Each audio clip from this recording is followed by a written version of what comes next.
رمضان کا چاند نظر آ چکا تھا۔ بغداد کی گلیاں روشنیوں سے جگمگا رہی تھیں، ہر طرف خوشی کا سما تھا۔ لوگ بازاروں میں کھجوریں، روٹیاں اور گوشت خرید رہے تھے، گھروں میں افطار اور سحری کی تیاریاں عروج پر تھیں۔ لیکن ان روشن گلیوں کے ایک تاریک کونے میں ایک معصوم یتیم بچہ بوسیدہ چادر میں لپٹا سردی سے کانپ رہا تھا۔ اس کی نظریں بازار کے خوشحال لوگوں پر تھیں جو کھانے پینے کی چیزیں خرید رہے تھے، لیکن اس کے لیے تو ایک وقت کی روٹی بھی میسر نہیں تھی۔ اس بچے کا نام علی تھا، جس کی ماں کچھ سال پہلے بیمار ہو کر اس دنیا سے رخصت ہو گئی تھی اور باپ کا کوئی اتا پتہ نہ تھا۔ وہ مسجد کے باہر بازاروں میں بھیک مانگ کر گزارا کرتا، مگر آج کا دن کچھ زیادہ ہی سخت تھا۔ سردی کی شدت نے اس کے جسم کو نڈھال کر دیا تھا اور بھوک نے اسے بے حد کمزور کر دیا تھا۔ اسی دوران ایک بوڑھا درویش جو اکثر شہر کی گلیوں میں گھومتا رہتا، علی کو دیکھ کر رک گیا۔ اس کے چہرے پر نرمی تھی اور آنکھوں میں ایک عجیب سی چمک۔ وہ آگے بڑھا اور اپنے گرم چادر کا ایک حصہ علی کے گرد لپیٹ دیا۔ بیٹا، رمضان رحمتوں کا مہینہ ہے، اللہ پر بھروسہ رکھو، وہ تمہارے لیے بھی کوئی دروازہ کھولے گا، درویش نے مسکراتے ہوئے کہا۔ علی نے کمزور نظروں سے اس کی طرف دیکھا اور آہستہ سے بولا، کیا اللہ مجھے بھی یاد رکھے گا؟ درویش مسکرا دیا، اللہ سب کو یاد رکھتا ہے، بس تم صبر اور ہمت نہ چھوڑو۔ یہ کہہ کر درویش نے علی کے ہاتھ میں ایک کھجور اور ایک چمچ شہد رکھ دیا اور آہستہ آہستہ اندھیرے میں غائب ہو گیا۔ علی نے کھجور کو دیکھا اور آنکھوں میں آنسو بھر آئے۔ رات گزر گئی اور بغداد کی گلیوں میں سحری کے وقت کی رونقیں ماند پڑنے لگے۔ لوگ گھروں میں سحری سے فارغ ہو کر مسجدوں کی طرف جا رہے تھے۔ علی، جو پوری رات سردی میں ٹھٹھرتا رہا، درویش کی دی ہوئی کھجور اور شہد کھا کر کچھ دیر کے لیے سو گیا تھا، لیکن صبح کی ٹھنڈی ہوا نے اسے پھر جگا دیا۔ اس کے بدن میں کمزوری تھی، مگر اس کی آنکھوں میں ایک امید کی چمک تھی۔ درویش کی باتیں اس کے ذہن میں گونج رہی تھیں۔ وہ اپنے پھٹے پرانے کپڑوں کو درست کرتے ہوئے بازار کی طرف چل پڑا، جہاں دن چڑھتے ہی لوگ خرید و فروخت کے لیے آنا شروع ہو جاتے تھے۔ علی بازار کے ایک کونے میں کھڑا ہو گیا، جہاں زیادہ تر تاجر اور مزدور آ کر بیٹھتے تھے۔ وہ سوچ رہا تھا کہ شاید آج کوئی نیکی کرنے والا اسے کچھ کھانے کو دے دے، لیکن جوں جوں وقت گزرتا گیا، اس کی امیدیں کمزور ہونے لگے۔ اچانک ایک اونٹوں کا قافلہ بازار میں داخل ہوا۔ قافلے کے آگے آگے ایک شاندار لباس میں ملبوس تاجر تھا، جس کے ساتھ کئی نوکر بھی تھے۔ لوگ اسے دیکھ کر احترام سے راستہ دے رہے تھے۔ یہ تاجر شیخ یوسف تھا، جو بغداد کے امیر ترین سوداگر میں شمار ہوتا تھا۔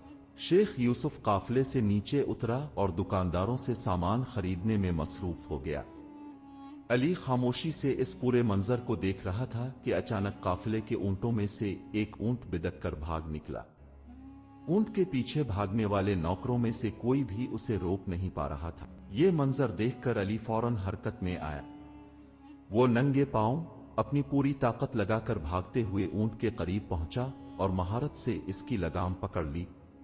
وہ کئی لمحوں تک اونٹ کے ساتھ گھسٹتا رہا، مگر آخر کار اونٹ کو قابو میں کر لیا۔ یہ دیکھ کر بازار میں موجود تمام لوگ حیران رہ گئے۔ شیخ یوسف بھی فوراً آگے بڑھا اور علی کی ہمت کو داد دینے لگا۔ اس نے مسکراتے ہوئے پوچھا، بیٹے، تمہارا نام کیا ہے اور تم یہ کام کہاں سے سیکھے ہو؟ علی نے ہچکچاتے ہوئے جواب دیا، میرا نام علی ہے اور میں نے یہ کام کسی سے نہیں سیکھا، بس قسمت نے سکھا دیا۔ یہ سن کر شیخ یوسف کے چہرے پر ایک سنجیدہ مسکراہٹ آئی۔ اس نے علی کی طرف غور سے دیکھا اور کہا، تمہاری ہمت اور حاضر دماغی نے مجھے بہت متاثر کیا ہے، کیا تم میرے ساتھ کام کرنا چاہتے ہو؟ علی حیرت اور خوشی کے ملے جلے جذبات کے ساتھ شیخ یوسف کی بات سن رہا تھا۔ وہ کبھی سوچ بھی نہیں سکتا تھا کہ جس بازار میں وہ خیرات کا طلبگار تھا، وہیں ایک عظیم تاجر اسے کام کی پیشکش کرے گا۔ اس کی آنکھوں میں امید کی ایک نئی چمک آئی، مگر وہ جھجکتے ہوئے بولا، مگر میرے پاس کچھ نہیں ہے، نہ اچھے کپڑے، نہ رہنے کی جگہ۔ اب مجھے کام پر کیوں رکھنا چاہتے ہیں؟ شیخ یوسف نے مسکرا کر کہا، کامیابی کے لیے کپڑے نہیں، ہمت اور عقل کی ضرورت ہوتی ہے، اور وہ تمہارے پاس ہے۔ मैं तुम्हें आजमाइश का मौका देना चाहता हूं। ये सुनकर अली की आंखों में आंसू आ गए। वो कई सालों से एक मौका की तलाश में था और आज वो मौका उसके दरवाजे पर खड़ा था। उसने फौरन कहा, मुझे कबूल है, मैं मेहनत करूंगा, बस अब मुझे एक मौका दे दे। शेख यूसुफ ने खुशी से सर हिलाया और अपने एक मुलाजिम को इशारा किया कि अली को काफिले के साथ ले जाए। वो अली को अपने साथ एक शानदार सराय में ले गए जहां ताजिरों के कयाम का बंदोबस्त था। अली ने जिंदगी में पहली बार साफ कपड़े पहने, गर्म पानी से गुस्ल किया और पेट भरकर खाने का मजा चखा।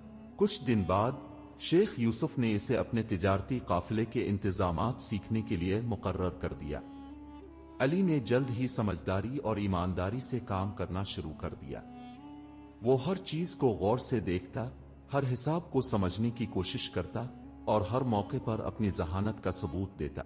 एक दिन जब काफिला बगदाद के बाहर एक दूर दराज इलाके में पहुंचा तो वहां के कुछ मकामी सौदागर धोखा देने की नीयत से आए। वो काफिले के कुछ कीमती सामान को कम कीमत पर खरीदना चाहते थे, लेकिन अली ने उनकी चालाकी भांप ली। वो शेख यूसुफ के करीब आया और आहिस्ता से बोला, ये लोग कीमतें कम करके आपको धोखा देना चाहते हैं, हमें एहतियात करनी चाहिए। शेख यूसुफ ने पहले हैरत से अली की तरफ देखा, मगर जब उसने सौदागर की चालाकी को जांचने की कोशिश की तो उसे एहसास हुआ कि अली बिल्कुल दुरुस्त कह रहा है।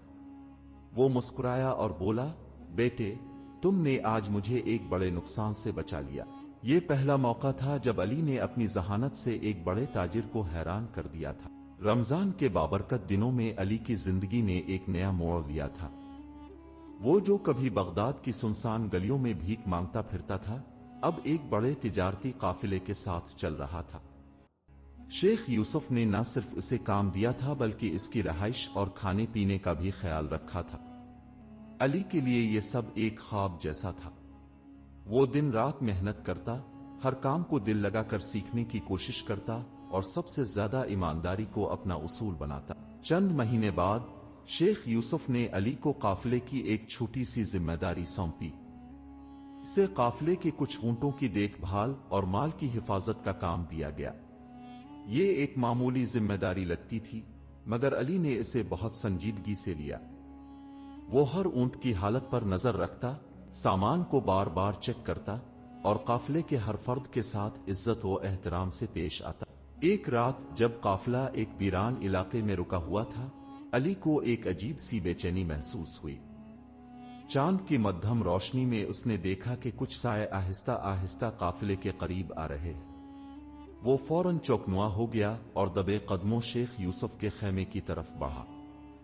आहिस्ता से पर्दा हटाकर बोला, शेख जी, बाहर कुछ मशकूक लोग घूम रहे हैं, मुझे लगता है कि हमें मोहतात रहना चाहिए।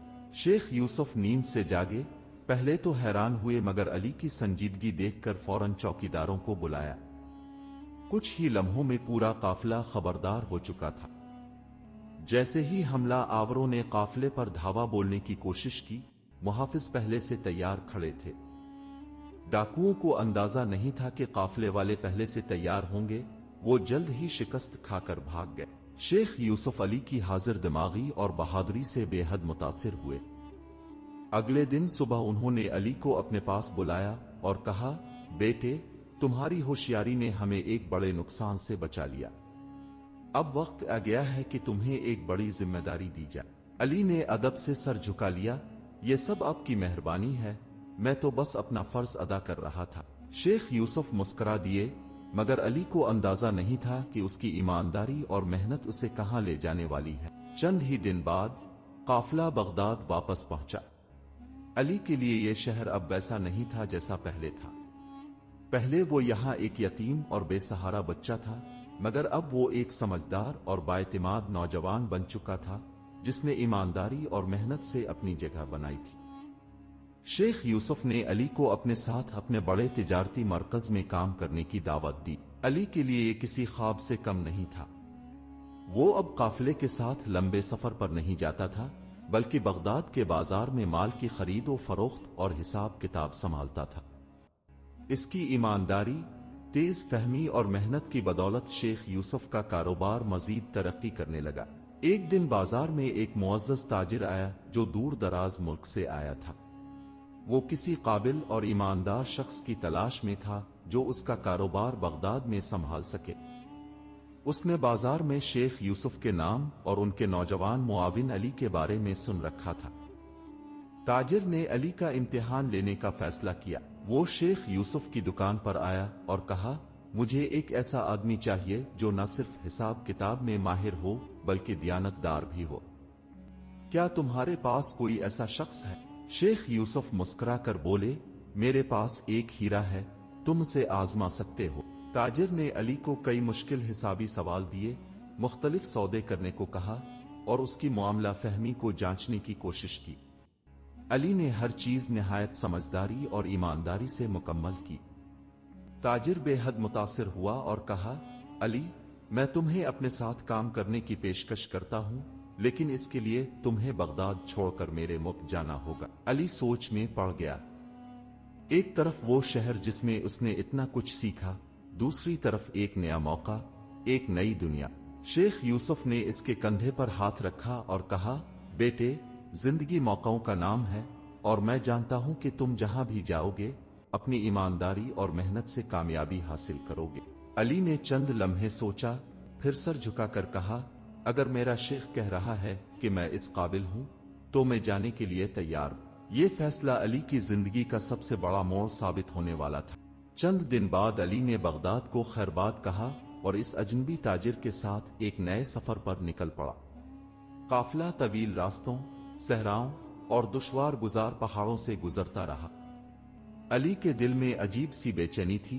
एक तरफ बगदाद की गलियां, शेख यूसुफ की शफकत और वो जगह जहां इसने अपनी जिंदगी के सबसे अहम सबक सीखे, और दूसरी तरफ एक नया मुल्क, एक नया मौका और एक अनजान किस्मत। बिलाखिर काफिला एक बड़े शहर में दाखिल हुआ। यहाँ की रौनक, बड़ी बड़ी इमारतें और वसी बाजार अली के लिए हैरान कुन थे। ताजिर ने अली को अपने महल नुमा घर में जगह दी और उसे अपना मुआविन बना लिया। यहाँ के कारोबारी मामलात बगदाद से काफी मुख्तलिफ थे। अली को यहाँ के उसूल सीखने में वक्त लगा, मगर उसकी जहानत और ईमानदारी ने इसे जल्द ही एक मुमताज मकाम पर पहुंचा दिया। कुछ ही महीनों में वो ताजिर के सबसे भरोसेमंद आदमी बन चुका था। एक दिन ताजिर ने अली को बुलाया और कहा, अली, मैंने तुम्हारी ईमानदारी और मेहनत का इम्तिहान लिया और तुमने हर बार मेरी तवक्कुआत से बढ़कर साबित किया। मैं चाहता हूं कि तुम मेरे कारोबार का एक हिस्सा संभालो। ये सुनकर अली हैरान रह गया। वो जो कभी बगदाद की गलियों में एक यतीम की तरह भटकता था, आज एक बड़े ताजिर का शरीक बनने जा रहा था। लेकिन किस्मत को अभी एक और इम्तिहान लेना था। एक दिन अली के पास एक शख्स आया जो परेशान और गमज़दा लग रहा था। उसने कहा, मुझे तुम्हारी मदद चाहिए। मेरा सारा माल एक झूठे मुकदमे में जब्त कर लिया गया है और अगर मैंने सबूत न दिए तो मुझे कैद में डाल दिया जाएगा। अली ने इस शख्स की कहानी सुनी और सोचने लगा, क्या मुझे इस मामले में दखल देना चाहिए? कहीं ऐसा ना हो कि मैं खुद किसी मुसीबत में फंस जाऊं। मगर फिर उसे शेख यूसुफ की बात याद आई, ईमानदारी का सबसे बड़ा इम्तिहान वो होता है जब तुम्हें नुकसान पहुंचने का डर हो। अली ने फैसला कर लिया कि वो सच और इंसाफ का साथ देगा, चाहे इसकी अपनी हैसियत को खतरा ही क्यों ना हो। अली ने इस शख्स की मदद करने का पुख्ता इरादा कर लिया। उसने ताजिर से इजाजत ली और इस मुकदमे की हकीकत जानने के लिए काजी की अदालत में पहुंचा। वहां जाकर उसे मालूम हुआ कि यह शख्स किसी और का मकरूज था, लेकिन इस पर झूठा इल्जाम लगाया गया था ताकि उसकी तमाम दौलत जब्त की जा सके। अली ने गवाहों और सबूतों की तलाश शुरू की।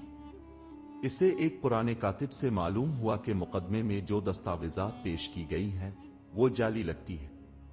अली ने ये सबूत काजी के सामने पेश किए। काजी ने जब तहकीकात करवाई तो हकीकत खुलकर सामने आ गई। इस शख्स पर लगाया गया इल्जाम झूठा साबित हुआ और उसका जब्त शुदा माल वापस कर दिया गया। ये खबर पूरे शहर में फैल गई कि एक नौजवान जो कुछ साल पहले बगदाद की गलियों में एक यतीम की तरह जिंदगी गुजार रहा था, आज एक ईमानदार और निडर शख्स के तौर पर पहचाना जाने लगा।